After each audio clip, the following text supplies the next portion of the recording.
Jadi CPO ini masih agak lagging dibandingkan dengan batu bara gitu. Jadi saham-sahamnya masih bisa menarik untuk dilihat. Ya most likely profitnya bakal profitable tahun ini. Bakal cuan gitu.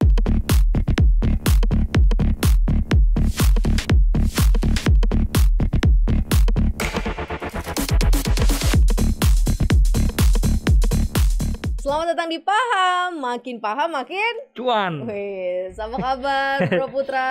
Kabar baik, orang baru nih. Biasanya nggak ketemu Kak Wari hari di sini. Ya karena yang satunya sudah dapat ke tempat yang lebih baik ya. Congratulations. Yang jelas hari ini ada Maria Katarina dan juga ada Putra dari tim CNBC Indonesia. Oke, dari Putra Wijaya pastinya yang kita akan bahas mengenai ya seperti biasa ya, paham selalu ada pemahaman baru, terutama pemahaman apa yang harus diketahui oleh Sobat Cuan di tengah konflik yang tengah terjadi Rusia versus Ukraina ke saham. Ya, simpelnya sih kayak gitu sih ya. Ini sebenarnya kalau gue tanya dulu, saat-saat kayak gini tuh baiknya gimana sih saat ada tension yang geopolitik yang gila banget nih saat ini dan lumayan berdampak signifikan ke komoditas, investor harus kayak gimana? Sebenarnya menarik ya misalnya apalagi di Indonesia kita lihat dari kemarin perang udah mulai Rusia udah mulai nyerang Ukraina. Yang terjadi malah info asing ke kita malah gila-gilaan kan. Malah sempat all-time high berapa kali kan. Nah itu memang ada beberapa alasannya. Yang pertama itu kan memang kita ini kan perang kan ngerek harga komoditas ya pastinya ya. Ya berarti kita kan negara yang komoditas kita seperti komoditas, jadinya ya pasti diuntungkan gitu. Jadi dana asing masuk. Nah pertanyaannya dana asingnya masuknya kemana? Satu ya memang pasti ke saham-saham komoditas tersebut, harganya terbang. Batu bara gitu ya satu lagi tuh pastinya itu misalnya ada ini view dari investor asing ya, investor asing big money lah, ada mau masuk ke IHSG kan, mau masuk ke Indonesia gitu. Karena ya satu bullish di negara kita. Masuknya kemana dulu? Pasti ke saham-saham banking dulu. Kenapa? Karena bankingnya itu tulang punggung indeks, big capnya kan banking gitu. Jadi kalau mau invest di Indonesia pasti gedenya di banking dulu, pasti banking dapat info asing lebih gede dulu. Jadi kalau lihat berapa hari kebelakangan ini ya dana-dana asing masuknya ke banking itu gitu, BCA, BRI. Daya tariknya berarti bisa digunakan investor untuk mulai masuk gitu ke tadi beberapa saham-saham atau ke sektor yang lo pilih atau yang lo bilang gitu ya, atau seperti apa? Nah ini pemilihan sektornya harus tepat dulu. Lo mau masuk ke sektor apa gitu. Nah yang oke tadi kan gue sebutkan, banking udah pasti kena. Kalau ada inflow asing masuk ke RI pasti banking tuh udah pasti hijau. Inflow asing pasti udah net buy pasti gitu. Kenapa? Karena gede. Kedua ya saham-saham komunitas ya, walaupun satu udah contohnya kayak batu bara kan udah naik tinggi ya. Ya tapi sebenarnya masih bisa ada potensi kenaikan masih ada walaupun tidak banyak lagi. Nah yang menarik itu tuh saham-saham CPO. Kita tahu CPO juga harganya terbang-terbang tinggi karena komoditi semuanya komoditas semuanya terbang. Nah CPO ini kan bisa kita lihat ya itu kenaikannya masih belum sebanding dengan kenaikan CPO-nya gitu. Kenapa? Karena emang saham-saham CPO biasanya lagging terhadap itu komoditasnya. Kalau sudah batu bara nih cash flow hari ini terbang, sahamnya besok ikutan naik. Kalau CPO hari ini terbang, harga CPO Malaysia belum tentu kita punya ngekor gitu. Jadi CPO ini masih agak lagging dibandingkan dengan batu bara gitu. Jadi saham-sahamnya masih bisa menarik untuk lihat. Ya most likely profitnya bakal profitable tahun ini. Bakal cuan gitu. Apalagi yang belum ikut naik kayak terkerek naik ya. Kalau batu bara kan udah jelas nih, terus beberapa saham juga naiknya udah ratusan %. CPO mungkin bisa dilirik. Cuman ketika kita mengambil makna dari peperangan yang terjadi antara Rusia versus Ukraina ini, sejauh mana ini akan cukup lagging, artinya cukup lama, serapan dana asing pun gak cuma mampir doang tapi juga bertahan lama, ataukah enggak gitu sebenarnya? Most likely ini kan di luar kan ada dana yang keluar ya, terutama di Eropa ya ada dana asing yang keluar ya. Kita tahu di MOEX dulu yang bursa Rusia udah anjlok parah. Di bursa-bursa Eropa juga masih yang terdampak langsung dengan adanya perang ini kan masih anjlok parah. Ya dananya kan keluar kemana ya? Salah satu mungkin ke komoditas langsung. Ya beberapa mungkin ada yang nyecer ke IHSG kita gitu. Jadi itu nyecernya lumayan ya? Nyecer lumayan. Walaupun cuma ceceran doang tapi gede gitu. Tapi belum selesai ya menurut lo? Ya, masih belum selesai. Apresiasi ke indeks yang kemarin udah sempat nyentuh ke 7.000 gitu kan. Kalau hari ini nih ketika kita lagi ngobrol sih indeksnya sebenarnya merah nih ya. Masih net sell sekarang hari ini net sell ya. Memang kan pas udah terbang gede kan pasti mereka net sell dulu kan, netralin harga gitu. Yang lain juga pada taking profit gitu kan, udah all time high kemarin. Nah mungkin di buy terus, dibolin terus gitu. Jadi ya biasanya bakal ada cooling down dulu, tapi cooling down-nya pasti nggak bakal lama gitu. Tapi ya secara jangka menengah itu masih bakal dana asing masih bakal masuk gitu. Dalam hitungan berapa lama nih? Dalam 1 tahun ini kah masih peluang itu besar atau nggak sampai setahun Ya, sebenarnya? Karena kita kan udah gini, konflik itu kan udah sering banget kejadian. Kayak waktu kemarin Afghanistan Palestina sama Israel itu juga ada tension juga di sana gitu kan, dan itu nggak gitu terlalu berdampak banget juga ke indeks kita gitu. Beda sama yang sekarang karena ada komoditas di dalamnya. Iya. Nah, ini kalau masalah berapa lama ya sebenarnya tergantung investornya sendiri ya. Investor asing kira-kira mau masuk berapa lama.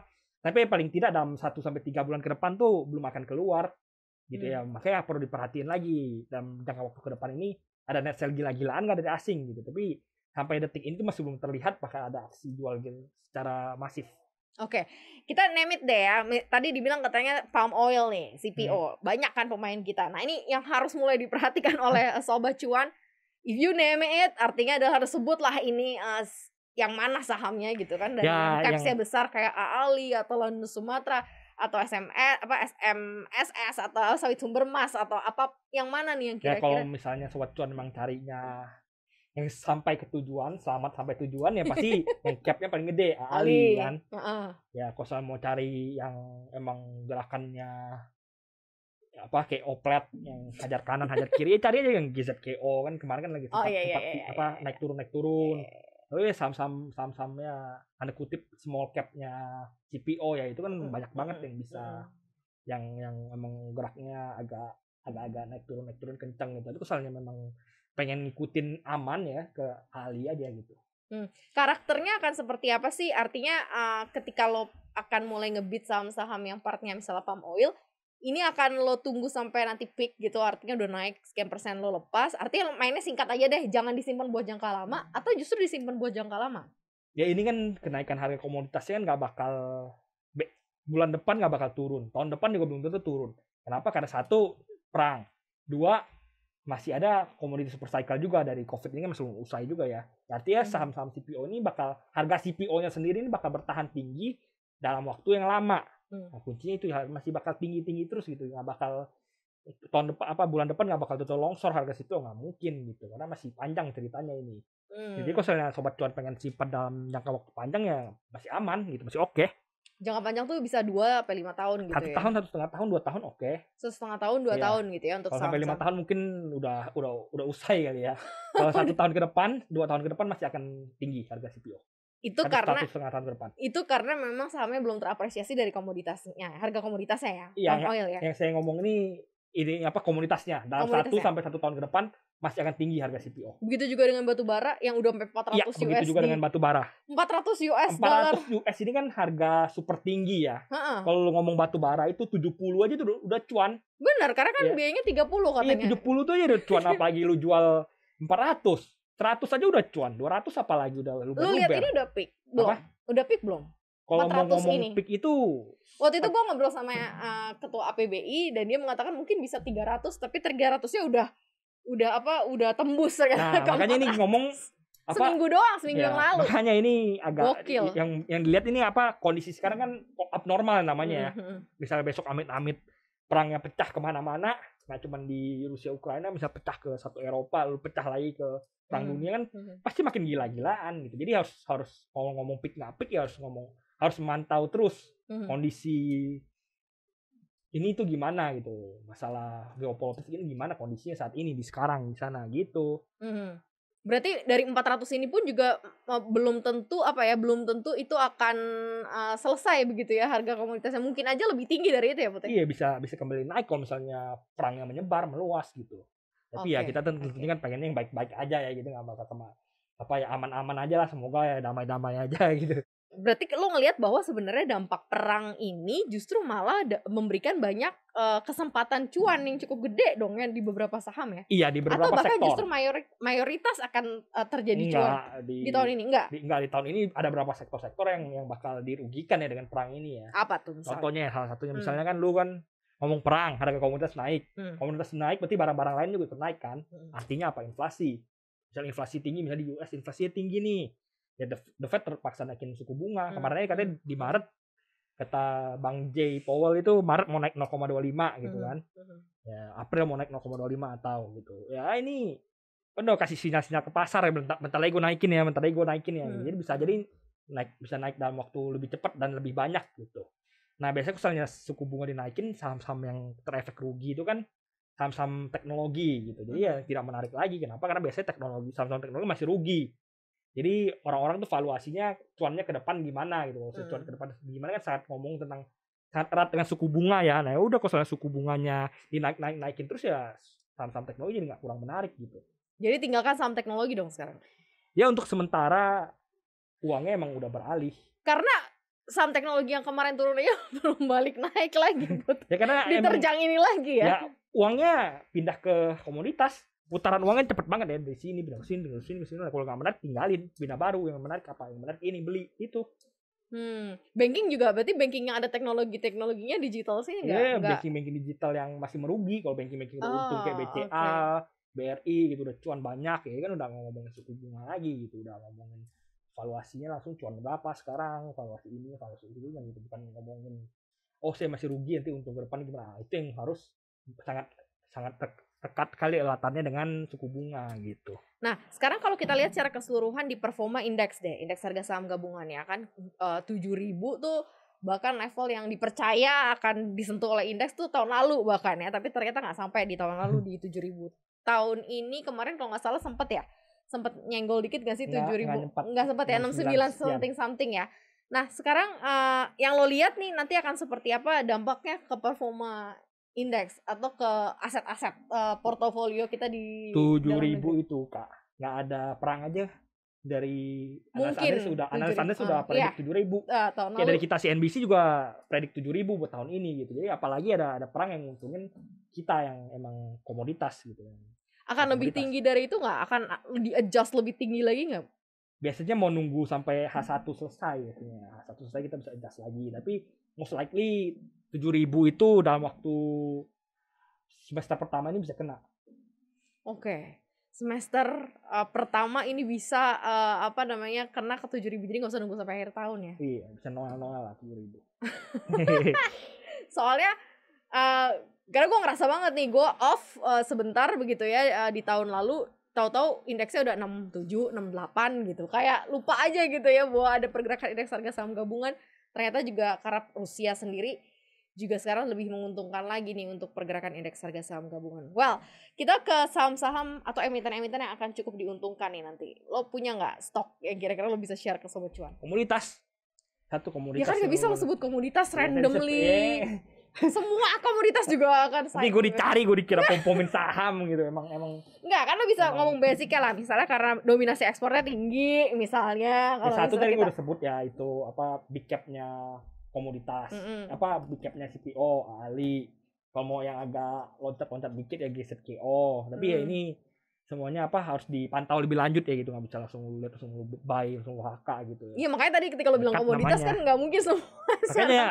Makanya stok pikin sendiri gitu. Biasanya kan gue kasih sektor-sektor doang. Stok piknya akan berhenti di big caps aja atau bisa diversifikasi? Lu big caps juga menarik kalau mau ngambilin komoditas big caps gitu ya. BRI kalau mau ngambilin CCA itu Mandiri, BNI karena outflow-nya pasti ke sana. Nah, big cap kalau kayak Telkom itu biasanya juga ada dana ke situ, walaupun kalah dengan Telkom ASI dan lain big cap lain, walaupun kalah dengan banking gitu. Tapi ada outflow ke sana juga biasanya. Lalu kalau mau ngomong nikel itu, kalau menurut gue yang masih oke salah satunya Inco gitu.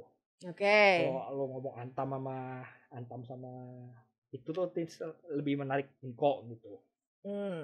Gitu dong. Jadi lo sebut gak boleh sebenarnya. Ini gue dimarahin nih ya produser gue di. Tapi yang jelas sebenarnya gini, artinya diversifikasi atau di stock pick ini terserah masing-masing gitu kan. Tapi kan ketika ada keuntungan terhadap dampak perang, berarti kan ada sejarahnya gitu. Kenapa emiten ini bisa diuntungkan kan? Ya kalau Inco itu kan emang nikelnya, produksi Inco kan emang paling gede ya. Nah, kenapa ya kalau harga nikel naik yang produksi nikel paling gede ya Inco yang paling diuntungkan gitu. Kalau Antam yang paling gede kan memang masih emas gitu. Ya kalau emas juga lagi diburu lagi ya tengah-tengah. Tapi sebenarnya masih kalah sama batu bara sama gitu iya. Walaupun memang naik ya masih kalah sama kawan-kawannya gitu.